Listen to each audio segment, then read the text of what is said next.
क्या आप भी एक आईएएस ऑफिसर बनना चाहते हैं? क्या आपका भी सपना है कि ऑफिसर बन के अपने देश की सेवा कर सकें और उसकी उन्नति में योगदान कर सकें? अगर हाँ, तो ये सेशन आप ही लोगों के लिए है। इस सेशन में हम लोग बात करने वाले हैं कि आप किस तरह से एक आईएएस ऑफिसर बन सकते हैं, क्या वो क्वालिफिकेशंस होती हैं, क्या वो क्वालिटीज़ हैं जो कि एक आईएएस ऑफिसर में होनी चाहिए और कैसे आप उन्हें इनकलकेट कर सकते हैं गाइस। तो जय हिंद, मेरा नाम कुलदीप सिंह है। O2IAS अकेडमी के ऑफिशियल चैनल में आपका बहुत बहुत स्वागत है और चलिए इस सेशन को स्टार्ट करते हैं गाइस। सो सबसे पहले आईएएस ऑफिसर बनने के लिए आपको पता होना चाहिए कि कौन सा एग्ज़ाम जो है कंडक्ट करवाया जाता है।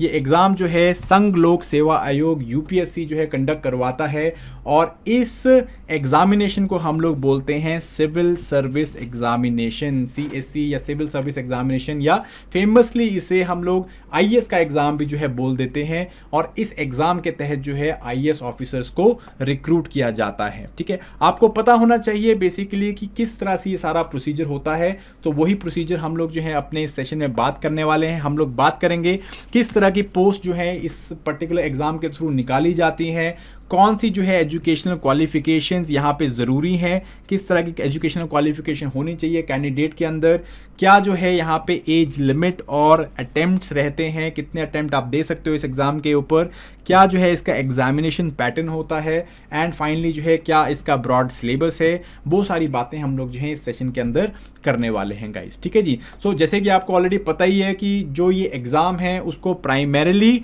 इंडियन एडमिनिस्ट्रेटिव सर्विसेज या IAS इस सर्विस के लिए जो है कंडक्ट करवाया जाता है। बट इस एग्ज़ाम के अंदर सिर्फ इंडियन एडमिनिस्ट्रेटिव सर्विस या IAS ही नहीं होते हैं, और भी बहुत सारी जो है सेंट्रल सर्विसेज उनके लिए ये पेपर कंडक्ट करवाया जाता है। ठीक है जी, बहुत सारी सेंट्रल सर्विसेज हैं जैसे कि इंडियन फॉरेन सर्विसेज है, इंडियन पुलिस सर्विसेज हैं, पुलिस सर्विस और एडमिनिस्ट्रेटिव सर्विस दोनों जो हैं आपकी ये नेशनल लेवल सर्विसेज हैं। आपकी रेवेन्यू सर्विस हैं, रेवेन्यू सर्विस में आपका कस्टम एंड एक्साइज आ जाता है, इनकम टैक्स आ जाता है, इंडियन ऑडिट अकाउंट्स है, इंडियन सिविल अकाउंट्स है, रेलवे ट्रैफिक सर्विसेज हैं, पोस्टल सर्विसेज हैं, दैनिक डेनिप्स है। तो बहुत सारी इस तरह की सर्विसेज आपको यहाँ पे देखने को मिलती हैं, सेंट्रल एज वेल एज आपका जो है यूनियन लेवल पे। एंड इवेंचुअली ओवरऑल अगर हम देखा जाए तो अराउंड 700 से लेके 1000 कुछ जो है इन सर्विसेज की पोस्ट निकाली जाती हैं हर साल यूपीएससी के द्वारा गाइस। ठीक है जी। सो ये पोस्ट जनरली जो है ये नोटिफिकेशन आपका मार्च के आसपास में जो है उसे नोटिफाई किया जाता है और इसका पेपर जो है जनरली जून के आसपास में कंडक्ट करवाया जाता है। ठीक है, डेट्स ऊपर नीचे हो सकती हैं बट यही जो है पैटर्न रहता है। ये जो पेपर होता है ये पूरे साल इसका प्रोसेस चलता है। 3 पड़ाव होते हैं इसके और हम लोग देखते हैं मार्च से स्टार्ट होता है और अगले मार्च तक जो है इसका सारा प्रोसेस जो है चलता है। ठीक है, एजुकेशनल क्वालिफिकेशन की अगर हम बात करें किस प्रकार के एजुकेशनल क्वालिफिकेशन की चाहिए अगर आप आईएएस बनना चाहते हैं, तो भारत सरकार ने बहुत ही मिनिमल डिग्री रखी है कि ग्रेजुएशन जो है वो एक बहुत बेस डिग्री है जो कि होनी चाहिए किसी भी कैंडिडेट के पास। अगर आपके पास ग्रेजुएशन की डिग्री है किसी भी रिकॉग्नाइज्ड यूनिवर्सिटी से जिसे भारत सरकार या फिर स्टेट गवर्नमेंट रिकॉग्नाइज करती है, तो आप जो है एलिजिबल हो जाते हैं सिविल सर्विस की परीक्षा देने के लिए। इवन फाइनल ईयर के स्टूडेंट जो हैं वो भी इस एग्ज़ाम के लिए अप्लाई कर सकते हैं, बशर्ते कि वो प्री के बाद जब मेंस में बैठ रहे हैं, मेंस परीक्षा में बैठ रहे हैं इस एग्ज़ाम की, तब तक जो है उनके पास अपनी रिक्विजिट डिग्री जो है वो पूरी हो जानी चाहिए, उनके पास ग्रेजुएशन का सर्टिफिकेट आ जाना चाहिए। ठीक है जी। अगर वो हो सकता है तो आप फाइनल ईयर के कैंडिडेट्स भी जो हैं इस एग्ज़ाम को दे सकते हैं। ठीक है जी। बात करते हैं एज लिमिट की कि किस तरह के लोग या कितने साल की उम्र के जो लोग हैं, कितनी उम्र के लोग हैं वो ये दे सकते हैं। तो अगेन कैंडिडेट जो भी 21 साल से लेके 32 साल के बीच में है वो लोग जो हैं ये पर्टिकुलर एग्ज़ाम को दे सकते हैं और अपने आईएएस बनने के सपने को पूरा कर सकते हैं। ये डेट जो है जनरली 1 अगस्त के आसपास से जो है गिनी जाती है। जैसे लाइक 2022 का पेपर है तो 1 अगस्त 2022 से पहले की उम्र जो है मानी जाएगी 21 साल या 32 साल के बीच की। अगर आप इस एज गैप के एज के बीच में लाई करते हैं तो आप जो है एलिजिबल हैं इस पेपर को देने के लिए। ठीक है जी। कुछ दबके के लिए, कुछ कम्युनिटीज़ के लिए हम लोगों ने ये एज में रिलैक्सेशन रिलैक्सेशन भी कर रखा है, जैसे कि 5 साल का हम लोग रिलैक्सेशन देते हैं अपर एज लिमिट में SCs, STs and ex serviceman को, जो भी डिफेंस पर्सनल हैं उनको।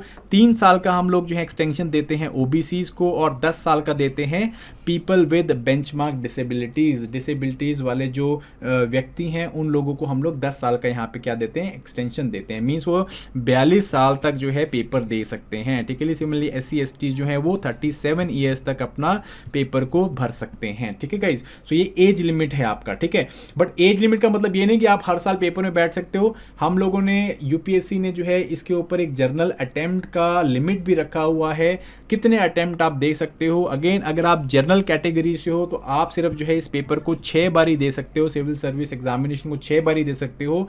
इसके बाद जो है आप इनएलिजिबल हो जाते हो एग्जाम देने के लिए।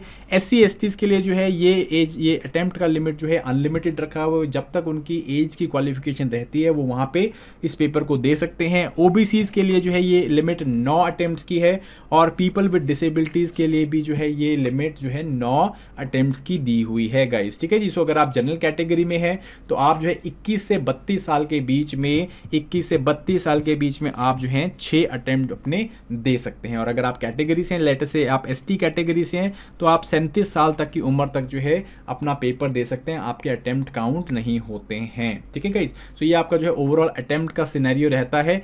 इसके अलावा इस एग्जाम को भरने के लिए हमको फीस भी देनी होती है, और ये फीस जो सिर्फ male candidates, male general candidate देते हैं, ओवरऑल 100 रुपीज़ का फीस है ये, सो ज़्यादा फीस नहीं होता है। और ये फीस जो है फीमेल कैंडिडेट्स के लिए, SC ST पर्सनस के लिए या फिर डिसेबिलिटी वाले पर्सनस के लिए जो है वो एक्सटेम्प्ट की गई है। सो सिर्फ जनरल कैटेगरी में जो मेल हैं उनको जो है ये 100 रुपीज़ आपको भरनी होती है एज अ फीस, राइट। सो ये जो है ओवरऑल स्ट्रक्चर है एग्जामिनेशन का कि आप एग्जाम को कैसे फिल कर सकते हो, क्या एज लिमिट है, क्या क्वालिफिकेशन है। अब हम लोग जो है देखते हैं कि इसकी ब्रॉड किस तरह का पैटर्न जो है एग्जाम में देखने को मिलता है गाइस। ठीक है जी, सो अगर मैं पैटर्न की बात करूं तो पैटर्न जो है ये 3 फेज का एग्जाम होता है। आपका पहला स्टेज जो रहता है वो प्रिलिमिनरी का स्टेज रहता है, जिसमें हम लोग बेसिकली इसे छटनी वाला एग्जाम भी बोलते हैं। हम यहाँ पे सिर्फ क्या करते हैं, हम यहाँ पे नॉन सीरियस कैंडिडेट्स और सीरियस कैंडिडेट्स को छांटते हैं। उसके बाद जो है आपका मेंस का एग्जाम होता है, स्टेज 2 रहता है, मेंस का एग्जाम होता है। और स्टेज 3 जो एग्जाम होता है वो होता है इंटरव्यू या वाइवा वॉइस। यहाँ पे जो हम लोग क्या करते हैं, हम लोग पर्सनल 1-on-1 इंटरव्यू बोर्ड के सामने बैठते हैं और ब्रॉड एक जो है इंटरव्यू पैनल आपका ब्रॉड डिस्कशन कंडक्ट करता है गाइस। ठीक है जी, जो स्टेज 1 प्रिलिमिनरी एग्जामिनेशन है आपका, इसमें आपका जो है MCQ बेस्ड पेपर है, मल्टीपल चॉइस क्वेश्चंस आपको यहाँ पे पूछे जाते हैं। सो ऑब्जेक्टिव पेपर होता है आपका। MCQ यहाँ पे जो है इसको पेपर को देने के बाद आपका जो है एक मेरिट आपका सो एक कट ऑफ निकलता है, और इस कट ऑफ को जो क्लियर करते हैं उन लोगों को जो है मेंस में बैठने का मौका दिया जाता है गाइस। ठीक है जी, मेंस में बैठने से पहले हम लोगों को एक डिटेल्ड एप्लीकेशन फॉर्म जो है उसे भरवाया जाता है, जिसमें हमारी सारी एजुकेशनल क्वालिफिकेशंस, एकेडमिक क्वालिफिकेशंस हो गई, आपका जो है पर्सनल डिटेल्स हो गई, आपके जो फैमिली डिटेल्स हैं, आपकी हॉबीज इंटरेस्ट हैं, वो सारी चीज़ों का जो है एक बायोडाटा आपको यहाँ पे भरना होता है। मेन से पहले वो जो है कमीशन को सबमिट किया जाता है। इसके बाद मेंस में भी जो है क्या होता है, फिर मेरिट निकलती है, और मेरिट जो है इवेंचुअली मेरिट के बेसिस पे हम लोग देखते हैं कि स्टेज 3 के लिए जो है बुलाया जाता है। जनरली ये किस तरह से डिसाइड किया जाता है, जनरली हम लोग देखते हैं कि जितनी भी वैकेंसीज हम लोगों ने पब्लिश की होती है, UPSC जो जितनी भी वैकेंसीज जो है उसे नोटिफाई करता है, उसके 13 टाइम्स जो है उन्हें मेंस में बुलाया जाता है, और देन जितनी भी वैकेंसीज उसके 3 टाइम्स जो हैं उनको उन बच्चों को इंटरव्यू के लिए बुलाया जाता है। तो इस तरह से जो है हम लोग करते हैं, ये तीनों स्टेजेस में एग्जाम कंडक्ट किया जाता है गाइस। ठीक है जी, सो इस एग्जाम में अगर हम देखें तो स्टेज 1 में क्या क्या चीज़ें होती हैं। स्टेज 1 में आपको जो है 2 पेपर देखने को मिलते हैं। पहला पेपर होता है आपका जनरल स्टडीज़ का, GK का। मैं आगे आपको सिलेबस बताऊंगा इसके बारे में। 200 मार्क्स का ये पेपर होता है आपका, 100 क्वेश्चन इसके अंदर आते हैं, और आपको जो है ऑब्जेक्टिव टाइप क्वेश्चन होते हैं, और आपको MCQs को अटेम्प्ट करना होता है गाइस। ठीक है जी, मेरिट बेस्ड ये आपका पेपर होता है, मीन्स इसकी मेरिट जो है वो काउंट होती है और कट ऑफ जो है इससे बनाई जाती है। सेकेंड पेपर जो है आपका वो है सिविल सर्विसेज ऑप्टीट्यूड टेस्ट, CSAT का पेपर होता है। इसमें मैथ, इंग्लिश, रीजनिंग जनरली जो है पूछी जाती है, और ये जो है 80 क्वेश्चन यहाँ पे पूछे जाते हैं ऑब्जेक्टिव, और 200 मार्क्स का पेपर होता है, बट ये सिर्फ क्वालिफाइंग नेचर का होता है। दैट मीन्स आपको यहाँ पे 33% मार्क्स लेने होते हैं, तभी जाके आपका ये वाला पेपर जो है जीएस वाला पेपर चेक होता है और आपको जो है मेरिट के लिए या फिर कट ऑफ के लिए कंसिडर किया जाता है। ठीक है, तो स्टेज 1 को क्लियर करने के बाद जो है हमें स्टेज 2 में बैठने का मौका मिलता है, मेंस एग्जामिनेशन। जैसे मैंने बताया, this is the descriptive exam. Descriptive papers होते हैं जैसे आप अपने ग्रेजुएशन के टाइम पे पेपर देते हो, उसी तरह के आपको यहाँ पे पेपर देखने को मिलते हैं। ओवरऑल जो है आपको यहाँ पे 9 एग्जामिनेशन देने होते हैं। ये 9 एग्जामिनेशन में आपको जो है 2 टाइप के पेपर होते हैं। एक होता है कंपलसरी पेपर, जिसमें आपको लैंग्वेजेस के पेपर देने होते हैं। एक इंडियन लैंग्वेज का पेपर होगा, एक इंग्लिश का पेपर होगा। दोनों ही जो है 300 मार्क्स के पेपर होते हैं, और इनमें जस्ट आपको जो है क्वालिफाइंग परसेंटेज लेनी होती है। अगर आप ये ले लेते हो तो इनके जो है देन मार्क्स कहीं पे ऐड नहीं होते। आपको जो है ये क्लियर करने होते हैं, तभी जाके आपके बाकी पेपर चेक होते हैं, और ये पेपर जो है बाकी आपके ये मेरिट बेस्ड पेपर होते हैं। मींस इनके मार्क्स जो हैं फाइनल आपकी जो कट ऑफ के मार्क्स हैं उनमें जुड़ते हैं। ठीक है जी। सो इंपॉर्टेंट पेपर कौन से होते हैं? टोटल 7 पेपर होते हैं आपके। जनरल स्टडीज़ के जो है आपके 4 पेपर होते हैं। जो जनरल स्टडीज़ हमने प्रीलिम्स में पढ़ा है, उसी तरह से आपके जो है 4 पेपर आपको यहाँ पे देखने को मिलते हैं। GS 1, 2, 3 एंड 4, ये 4 आप पेपर आपको देखने को मिलते हैं। हर पेपर जो है आपका यहाँ पे 250 मार्क्स का होता है। सिमिलरली आपका जो है ऑप्शनल के पेपर होते हैं। ऑप्शनल कोई भी एक सब्जेक्ट जिसमें आपका स्पेशलाइजेशन है या इसमें आपका इंटरेस्ट है, तो उसका आपको एक डिटेल्ड पेपर देना होता है, थ्योरी और एप्लीकेशन का। सो ये 2 पेपर होते हैं आपके, ये भी 250 मार्क्स ईच के होते हैं। टोटल 500 मार्क्स के पेपर देने होते हैं। और एक जो है आपका एस्से का पेपर होता है 250 मार्क्स का। आपका 2 आपको एस्सेज यहाँ पे लिखने होते हैं गाइस। ठीक है जी। सो ये टोटल आपके 4 + 2 + 1 टोटल 7 जो पेपर हैं, ये आपके मेरिट बेस्ड पेपर होते हैं। यहाँ के जो मार्क्स हैं आपके, इनको जोड़ा जाता है और उसके हिसाब से जो है फाइनल कट ऑफ निकाली जाती है। और जैसे मैंने ऊपर फॉर्मूला बताया, 3 times the number of vacancies, उतने लोगों को जो है कहाँ पे बुलाया जाता है, देन स्टेज 3 के लिए इंटरव्यू के लिए बुलाया जाता है गाइस। ठीक है जी। इंटरव्यू में जैसे मैंने आपको बताया कि यहाँ पे क्या होता है, 5 मेंबर का बोर्ड जो है वो बनाया जाता है, और ये जो है क्या होता है, कैंडिडेट को जज करते हैं ऑन डिफरेंट एबिलिटीज़, उनके जो है सोशल ट्रेड्स के लिए, उनके इंटेलिजेंस के लिए, उनके ऑफिसर लाइक क्वालिटीज़ के लिए उनको जो है जज किया जाता है।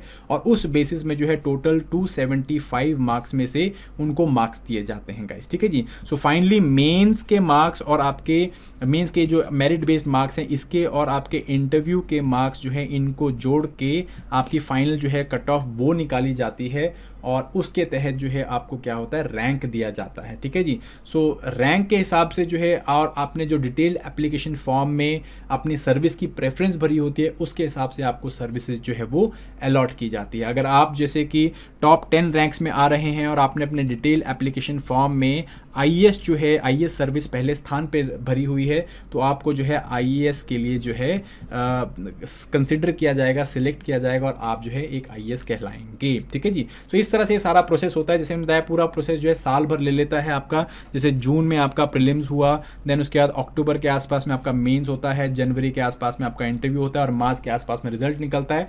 इस तरह से पूरा साल जो है आपके प्रोसेस जो है चलता है। ओके, तो फटाफट से हम लोग सिलेबस देखते हैं। सिलेबस किस प्रकार का है, क्या क्या आपको पढ़ना होता है अगर आप एक IAS ऑफिसर बनना चाहते हो। सिलेबस की अगर मैं बात करूं तो आपका प्रीलिम्स का सिलेबस मैं आपको यहाँ पे बता रहा हूँ। प्रीलिम्स में आपको जो जनरल स्टडीज़ का सिलेबस होता है, वो आपको ये सारी कुछ चीज़ें पढ़नी होती है। 2 घंटे का पेपर होता है, 100 मार्क्स का पेपर, 100 क्वेश्चंस का पेपर होता है, 200 मार्क्स का पेपर होता है आपका।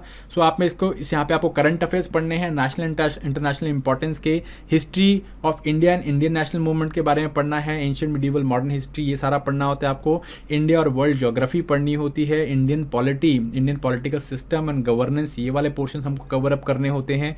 Economy and social development, so basically आपके जो इकोनॉमिक्स है या इकोनॉमिक्स से रिलेटेड इश्यूज़ है वो हमें पढ़ने होते हैं।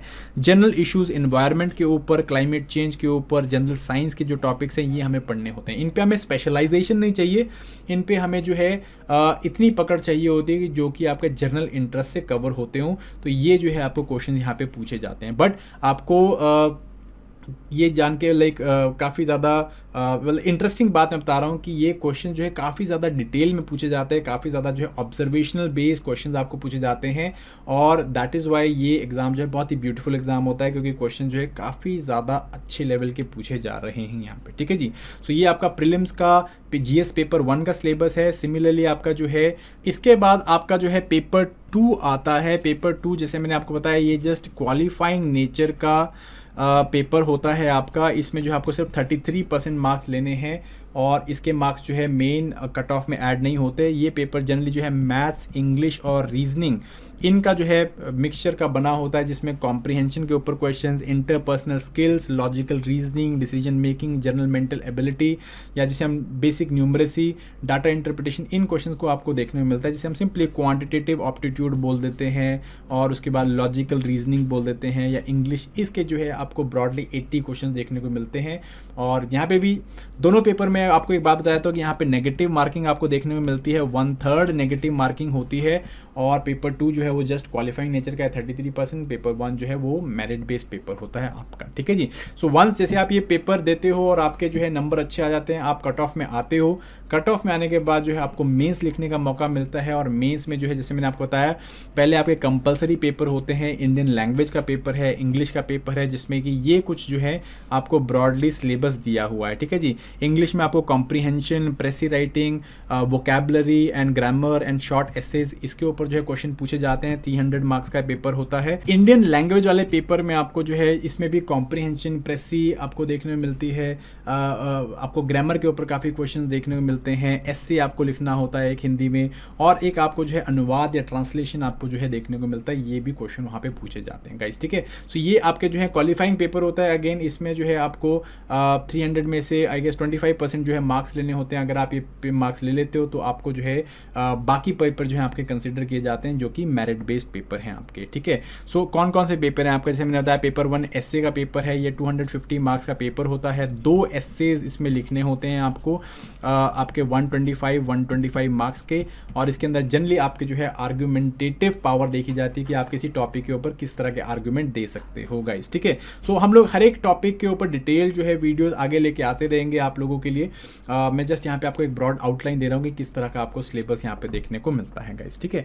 ओके, इसके अलावा पेपर 2 की बात करें तो ये जनरल स्टडीज़ के 4 पेपर हैं, paper 2, paper 3, paper 4 and paper 5। GS 1, 2, 3, 4 ये आपको देखने मिलता है। हम लोग ऑलरेडी प्री में जीएस का जो है सिलेबस कवर करते हैं, उसके अलावा थोड़े बहुत टॉपिक्स यहाँ पे ऐड होते हैं, जैसे कि इंडियन हेरिटेज एंड कल्चर, ये हिस्ट्री हो गया आपका, geography of world and societal social issues जो हैं ये आपको देखने को मिलते हैं पेपर जीएस पेपर 1 में। पेपर 2 में जो है polity, constitution, social justice and international relation देखने को मिलते हैं। So international relation, social issues, ये नए टॉपिक्स यहाँ पे ऐड हो रहे हैं। जनरल स्टडीज़ पेपर 3 में जो है आपको economic development, biodiversity, environment, disaster management and internal security, इसके टॉपिक्स देखने को मिलते हैं।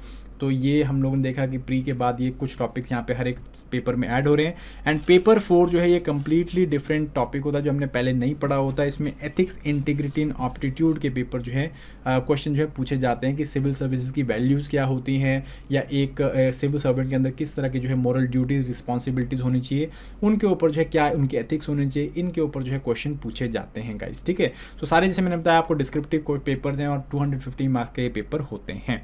देन पेपर 6 एंड पेपर 7 है, ये आपके ऑप्शनल का पेपर होता है। जैसे मैंने आपको बताया ये ऑप्शनल का पेपर जो है आपको एक सब्जेक्ट चूज़ करना होता है। इन सब्जेक्ट्स में से आपको जो है एक ऑप्शनल चूज़ करना होता है। तो आप कोई भी सब्जेक्ट, जैसे कि अगर आप आपका सोशल साइंसेज का सब्जेक्ट चूज़ कर सकते हो, या फिर आप फिजिकल साइंसेज का सब्जेक्ट चूज़ कर सकते हो, या इवन आप लैंग्वेज की सब्जेक्ट जो है वो भी चूज़ कर सकते हो। आपको लैंग्वेज जो है टोटल जो भी कॉन्स्टिट्यूशन की लैंग्वेज है उसमें भी आप जो है उसको भी चूज़ करके उसको भी एज एन ऑप्शनल दे सकते हो आप, ठीक है जी। सो बहुत सारे आपके सब्जेक्ट आप चूज़ कर सकते हो। फॉर इंस्टेंस आप सोशियोलॉजी चूज़ करते हो तो इसके अंदर आपको क्या 2 पेपर देने होते हैं। पेपर 1 जो कि थ्योरी का पेपर होता है, और पेपर 2 आपका जो कि आपका एप्लीकेशन का पेपर होता है, या इंडियन सोशियोलॉजी का पेपर होता है। तो इस तरह से जो है 2 पेपर आपको देने होते हैं 250 मार्क्स के यहाँ पे, ओके। सो अगेन फाइनली क्या होता है, मेंस में जो आपके जीएस के पेपर हैं चारों, एसए का पेपर है आपका और ऑप्शनल के पेपर है, इनको मिलके जो है कंबाइंड आपके मार्क्स ऐड किए जाते हैं और इस मार्क्स के हिसाब से जो है आपकी कट ऑफ निकाली जाती है। उसके बाद जो है आपको इंटरव्यू के लिए बुलाया जाता है, ठीक है जी। सो आपका पर्सनैलिटी टेस्ट या इंटरव्यू आपका कंडक्ट किया जाता है, जिसमें जनरली जैसे मैं बता रहा हूँ आपको कि यहाँ पे बेसिकली पर्सनैलिटी जो है जज की जाती है कैंडिडेट की। 5 मेंबर का बोर्ड होता है वो जो है आपकी पर्सनैलिटी को जज करता है कि क्या आपके अंदर एक ऑफिसर लाइक पर्सनैलिटी है। वो आपका मेंटल कैलिबर जज करते हैं, कुछ आपके जैसे आपका लॉजिकल एक्सपोजिशन, आपके जजमेंट बेस्ड पावर्स, आपके क्रिटिकल थिंकिंग, आपके सोशल कोहेशन, इन सब चीज़ों को जो है वो जज करते हैं और 275 मार्क्स में से जो है आपको मार्क्स देने की कोशिश करते हैं गाइस, ठीक है जी। सो फाइनली आपके जो मेंस के मार्क्स होते हैं और आपका इंटरव्यू के मार्क्स होते हैं, इनको मिला के आपके जो है टोटल मार्क्स बनाए जाते हैं और ये जो टोटल मार्क्स के हिसाब से आपको क्या मिलता है, आपको एक रैंकिंग मिलती है। ये रैंकिंग ऑल इंडिया रैंकिंग होती है और ये ऑल इंडिया रैंकिंग के बेसिस पे प्लस आपके जो डिटेल एप्लीकेशन फॉर्म जो आपने मेन से पहले सबमिट किया होता है उसमें आपने जो भी सर्विस की प्रेफरेंस रखी है, फॉर इंस्टेंस आपने आईएएस की प्रेफरेंस पहले रखी है, फिर उसके बाद आईपीएस की रखी है, तो अगर आपका रैंक जैसे कि 100 है और उस 90 पे आपकी आईएएस की सर्विस खत्म हो गई तो आपको जो है आईपीएस के लिए जो है कंसीडर किया जाता है गाइस, ठीक है।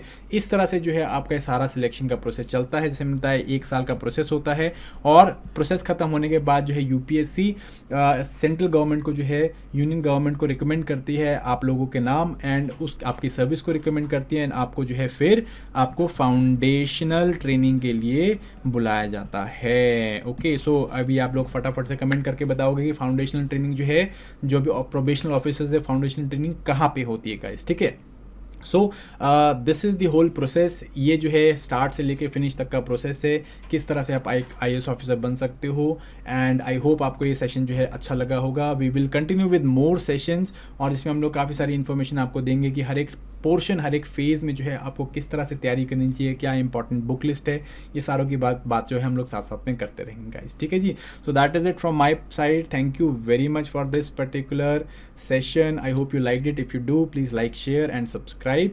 Till then, thank you very much and all the very best.